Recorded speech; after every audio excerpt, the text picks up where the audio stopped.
All new technology go through incubation period. And I started in 1985 with analog technology, which was cellular as we knew it in the early days. That technology had actually been developed 5 or 6 years before that. And it took till 1985 until handsets could be at a size that you and I would use, and the technology adapted through various users, and our company in Hong Kong, which at that time was Distacom and Hutchison, we used that technology different than what they had anticipated. They had anticipated car usage, very few cell sites, carrying very large areas. But when they got to Hong Kong, it didn't work because Hong Kong was a very high-rise oriented, very dense, and so the concept of few cell sites trying to cover long distances, actually all it created was a bunch of noise, basically. So what we had to do is change the way that technology worked, and so even though the technology was ready to go, we had to change again the application of that technology so it would work in Hong Kong. It worked so well, of course. Hong Kong, as you now know, was the leader of cellular technology in the whole world, and it's the way it's used today.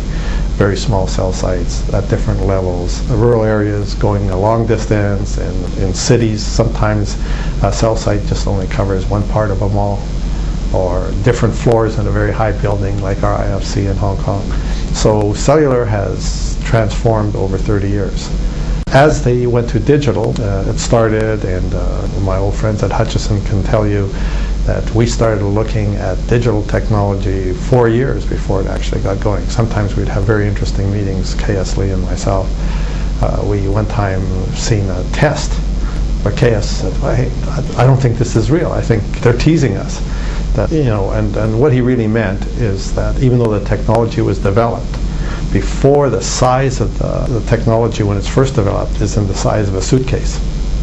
But later on, when it gets developed, the size becomes the size of a cellular phone as you've seen today. So like that experience we had with Hutchison back in the 80s and early 90s, a technology like going from analog to digital, it's invented 5 years before it goes through all its testing, before the handsets come to the right size, before the technology, when it's put out into the field, we actually see, because technology actually, they're going higher and higher in the bandwidth. And when they go higher and higher in the bandwidth, it is more and more difficult to get a signal long distances. So there's a lot of new things that have to be found, new testing procedures, many things that have to be done. So technology always takes 5 years from the time they think it's finished to the time it gets into the consumer's hands. So when you actually heard about WiMAX 5 years ago, they were nowhere near ready to go. It was only conceptually developed, and in fact Intel has just confirmed with us just recent times that it's only now they can start thinking of putting the chips into PCs. So you could say today that we're still 1 year away from WiMAX being a real reality, because you need more devices, more CPE equipment and so on that has this technology. At the same time, all of our engineers and so on will use a lot of the experiences we had in 3G and so on the radio side. But on the IP connectivity with radio and everything else, there's going to be issues that we have to sort out over the next year.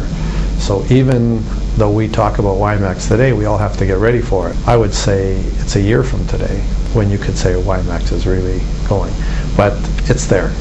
It's time to go. From the point of view now that the technology is ready to go, now the various suppliers, whether they be called Samsung or Alcatel or Motorola or some new players, have to develop CPE equipment.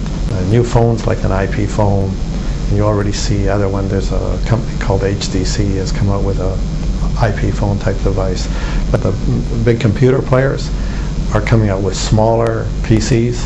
All of this is getting ready for WiMAX type technologies where you can have it. I think maybe within a year or 2 years you'll see PCs in your car. So in areas like United States where people sit 2 hours in the car, person sitting beside the driver can be actually online, getting rid of emails, looking at information, maybe even looking at their GPS. They're looking at their Google Earth, seeing what's going on maybe ahead they can see traffic issues and so on. Okay, there's a few hurdles, and the first hurdle that we recognize is that the backhaul of all of our base stations will have to inevitably be done if it's going to work properly with a large backhaul fiber.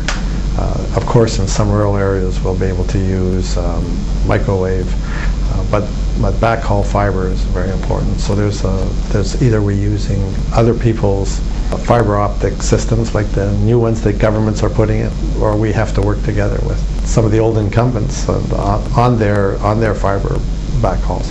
Then of course there's the base sites, and if you look at the larger countries throughout Asia now, you'll notice that the cellular companies are splitting off their tower businesses and creating brand new public companies in the tower business. So that'll make it much easier than when we had to start in cellular, is that you can actually use the tower business sites because they want more and more customers on those sites. So the tower side, it's a hurdle, but it's also partly being looked after because of the split off of technologies there. And then there's the working together with the content players and the whole view of telecoms in the future being a two-sided project, not all the money coming only from the customers, but a lot of the fees and revenues coming from the advertisers and content players on the other side. So it's a different model. Telecom model is different for the future. So it's a hurdle because we have to get all of our people, retrained from the old days of cellular ways of operating. And we have to look at the new internet ways of operating combined with the old telecom ways of operating. And that's part of the convergence model. Okay, we believe that the major ingredient for the successful priming of the WiMAX industry in Asia is for at least one big company, properly financed, that will operate through the 15 major countries of Asia. And one thing we've aimed at Econ is to be potentially that first company that does that job and bring together big enough players with a big enough amount of money that at least there will be one WiMAX system in every country. We think there will be a lot of competitors afterwards. In some countries it might happen even parallel, but so many of the countries it won't happen at all in the short term if this one big company doesn't exist. We see an example of this in the United States. The United States tried to start it with little companies. Just eventually with the combination of Clearwire, Sprint, Comcast, Google, and other players, they've come to the conclusion there must be at least one big WiMAX player for WiMAX to work in America. We think for WiMAX to work worldwide and in Asia, there must be one big player throughout Asia to ensure that it will operate in all 15 countries. We still think there will be competition in country by country, but we don't think that will be primed until the one big player proves to the rest of Asia that this is the way to go.